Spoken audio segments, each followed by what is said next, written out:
All right, good afternoon. 15 minutes past 1 p.m. I hope you're okay.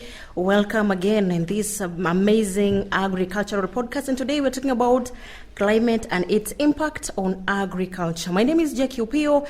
You are tuning to Rongo University Radio, and in studio today, I'm not alone here. I am with a colleague I will allow him to introduce himself, and later on, we shall be joined with one of the best experts who talk about climate change and its impact on agriculture. Welcome, my colleague. Thanks a lot. My name is Bande Edward, and as usual, it's another time we've met, and we hope it will be very much interactive, and we'll learn a lot together with the prof, or just joined us. Yes, thank you.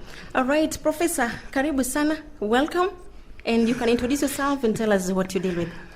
Thank you. Of course, on many occasions have been mistaken for professor. Other occasions have been called a doctor, but the truth is I'm Mr. Mac'Ouma Enoch. I'm a lecturer in the School of Information, Communication and Media Studies. But I also coordinate the UNESCO Chair on Community Radio for Agricultural Education, which is hosted by Rongo University. And we are working with partners such as the Kenya National Commission for UNESCO. And apart from the KNATCOM, we also are working with the Laurier Centre for Sustainable Food Systems, which is based at the Wilfrid Laurier University in Ontario, Canada. So a lot of work that we do is around climate change. How do we educate farmers through community radio platforms on issues related to adaptation and how they can cope with the negative impacts of climate change? Thank you. All right, and as we told you before, we're talking about climate change and its impact on agriculture. And we understand a lot of farmers don't even understand what is climate change. Can you kindly tell us what is climate change? Well, truth of the matter is that broadly speaking, many farmers do not understand climate change because it's a concept that is perceived to be Western. But the other truth is that they all experience the impact of climate change. And let me give you an example. Some years back, it was predictable that January was the harvesting season in Rongo region. And then farmers would begin to prepare and plant the new crop. But lately, the past 5 years or so, it's been different. It's hard to predict precisely when it's going to rain, when we are going to have the dry spell, and therefore when should we begin to prepare our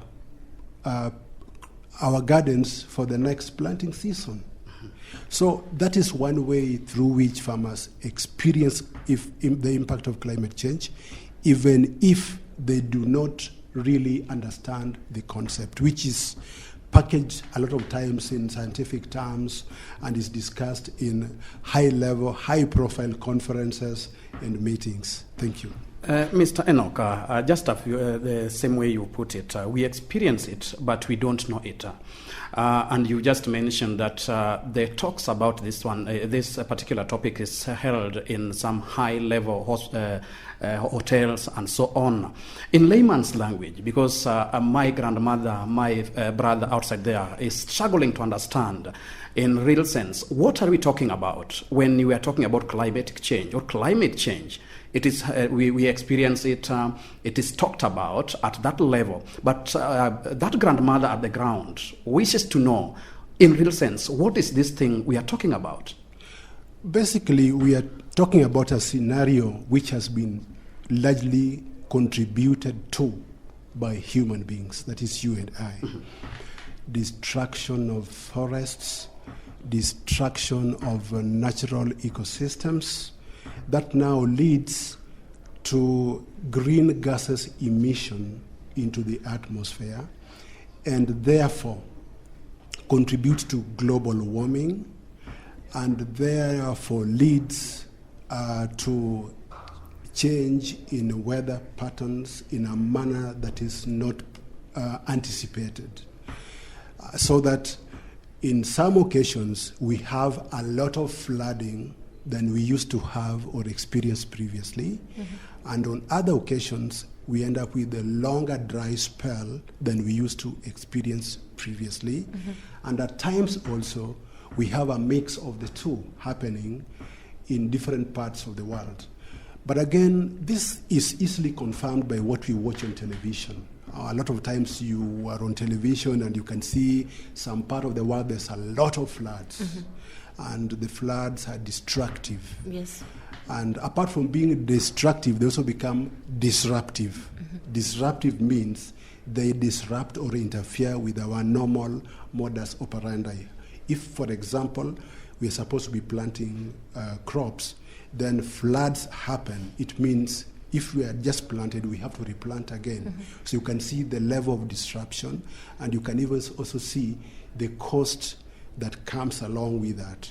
So basically speaking, climate change is simply the experience that we are going through in terms of unprecedented weather patterns that is unique and was not there before as a result of global warming. Maybe I've tried my best to explain it simply, in layman's language. We have really got to. Thank you. Okay, on the same ground, because we are in agreement that we experience these things. And again, as we are communicating here, or we continuing with this discussion here, there's that farmer at the village who wishes to know on why or what led us to this stage. What are the factors that forced us to where we are today? There are many factors, but I think for the local farmer, I would be happy just to explain what is relevant in that context. For example, look at the level of destruction and invasion of natural forests that is happening partly as a result of irresponsibility on our part as human beings, but also because of our human ambition and also the fact that population expansion and growth. So humans are beginning to invade natural forests because they want more farm for farming, but they're forgetting that in the process they're causing another problem.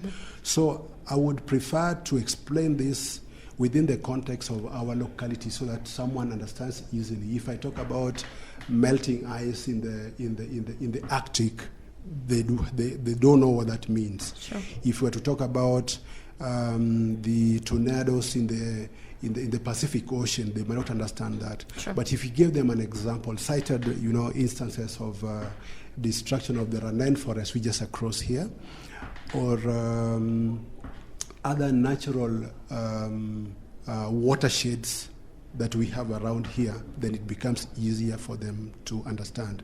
But back to your question, we've got here because of our nature, sometimes of being irresponsible, partly, but also because of population growth, expansion, explosion, and also partly because of our ambition. We want to acquire more of what we do not have. And as we do so, the aspect of irresponsibility within us now makes it difficult to manage nature and the environment the way we should. Thank you. All right, after talking about the factors that are causing to climate change in this region, now the most important aspect is we have to understand what is the impact of climate change on agriculture and food security. Thank you so much.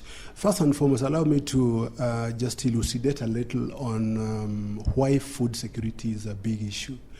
If you look at the United Nations Sustainable Development Goals, number 1 is on poverty. But immediately after poverty, number 2 is on food security and sustainable farming systems. So what this explains is that health is very important. In other words, if you had food but you are not healthy, you might not be able to eat. And secondly, if you are healthy, the most important thing that you need perhaps is food, and then maybe shelter. So that's why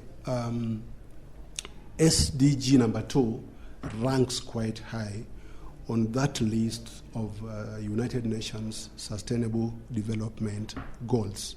And therefore, everyone is concerned about food security. So how do we enhance food security? Or how do we push aside any threat to food security, either globally, nationally, or at regional level, even at community level? And that now brings us to your question. To what extent has climate change affected food production or food security? If we have a scenario whereby we cannot predict weather, it means we can't plan well.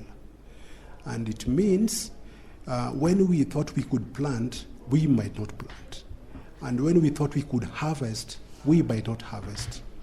But more serious than the two is that when we thought we were going to have a good crop, we end up not having it because it was flushed out by floods on our farms, or it just withered out before it could mature for harvesting. So these are some of the impacts of climate change on agricultural productivity, on farming systems.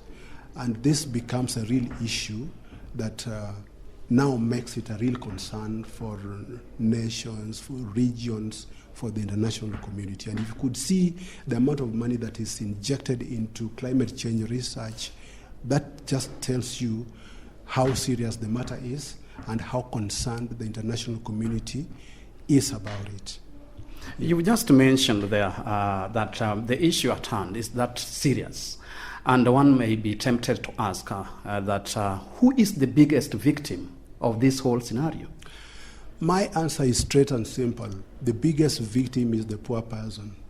The poor person that is not able to afford $1 minimum on a single day. Now, $1 is equivalent to about 80 Kenya shillings. You know what that means if you cannot afford 80 Kenya shillings every single day. It means basically that you cannot feed. Yes. And it means that you cannot, if you have school-going children, you cannot pay their tuition. It basically means you cannot buy clothes. It basically means you might not be able to afford medical services if this is paid for, depending on your location where you live and the dynamics around management of healthcare system. And therefore, the poor person is a victim on many fronts. They can't afford food, they can't afford healthy food, and they might not afford other, basic human needs. And that makes it important also, therefore, that the person that should get a lot of education, awareness, raising about climate change and its impact is the poor person.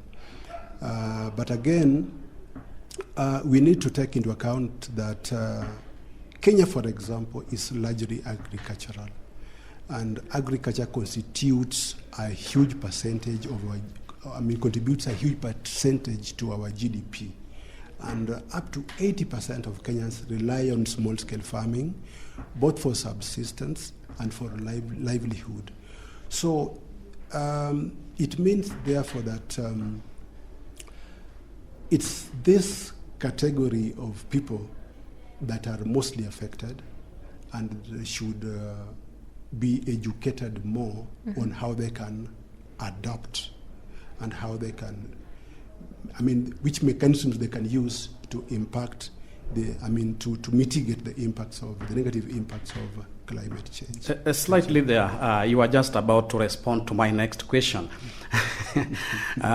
Because on understanding that the poor person is the biggest victim in this particular issue, we are talking about, you mentioned something about the green gas emission, you also talked about the global warming, and you summarized by saying that all this, we are here because of irresponsibility or carelessness on our side as human beings. Now, my question now is, what should we do now to reduce the risks? For example, talking about the green gas emission, and so, is there any other way a route we can follow at least to save the situation? Thank you so much. Of course, reducing the risk reducing the impact of global warming, and also stepping in as individuals, as communities, as nations, to prevent activities, undesirable activities, human activities that contribute to global warming would be a fantastic idea. And it's not just about, say, Kenya or Tanzania or Africa or Europe. There is evidence that China contributes immensely to global warming because they have lots and lots and lots of industries, and these industries use coal, and coal generates smoke and other gases which now get into the atmosphere and contribute to global warming. So it's a serious issue, and from where I sit, it's something that should be addressed not just at communal level, but at many layers of level within the global community, so that the focus should be how, as individuals, do we, for example, intervene in ways that will prevent us from engaging in activities that contribute to global warming. How many trees should we plant? And how should we manage our forests and other wetlands, if we have them around our community or within areas where we live? Then what laws, legislation, policy should we then create and implement to a level that now minimizes threat to our environment and prevents human beings from engaging in undesirable activities that then contribute to global warming. All right. Thank you so much for such an informative session. I see that time is not on our side, but before we leave here, it's important to understand that is there a need to adjust? Are there adjustments that are needed in the food system, and what do we need to make agriculture more climate friendly? Absolutely. I want to give you an exciting example. Rongo University, for example, through the Vice Chancellor, Professor Samuel Gudu, Dr. Ivan Souma, and a team from the School of Agriculture, Environmental Sciences, and Environmental Studies,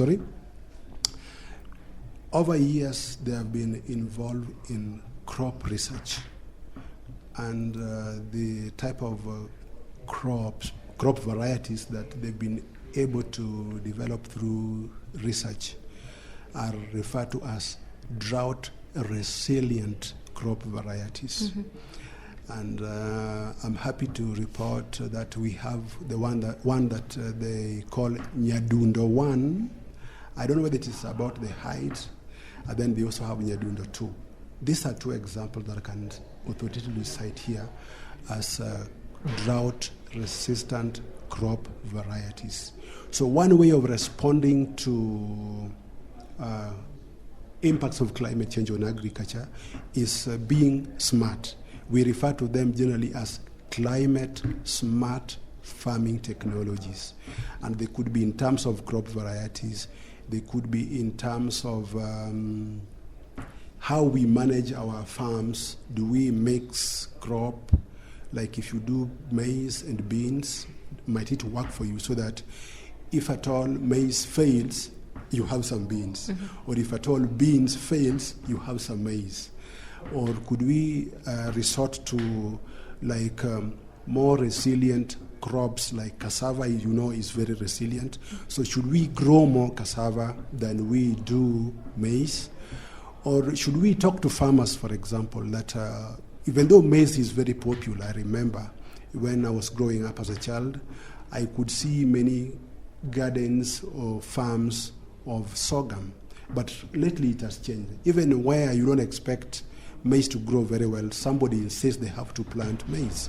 So could we, for example, talk to farmers that no, given the scenario and given the reality that we have to live with climate change and its negative impact on agriculture, why don't we, for example, avoid growing maize? Why don't we just do crops that are resilient, like sorghum, like potato, like cassava? There's a long list of them. So a lot of experts believe that if we become more responsive to the way we manage agriculture and in the reality of the fact that we have climate change and it's not going to be easy to wish it away, we could resort to what is broadly referred to as climate smart farming technologies. Thank you. All right, thank you so much. Time is not on our side. We're supposed to be winding up in order to allow other sessions to go on. But my colleague here, can you have something else to talk about before we finalize? Not really. I'll just take this as an opportunity to appreciate Mr. Enock for sparing time to be with us and sharing with us all that we've had. It has been very much informative, and I believe our farmers outside there, not farmers really, our listeners, because we have got listeners from different categories who have been following this show. I believe from wherever they are, they have gotten some kind, or at least something to carry home, something to put in practice, something to change our environment. All right, thank you so much, our listener. Thank you so much for tuning in this amazing podcast on the impact of climate change on agriculture. Until next time, same place, same time, shall be here to explore more on the importance of giving a priority to climate change in agriculture. My name is Jackie Opiyo. Till next time. Bye.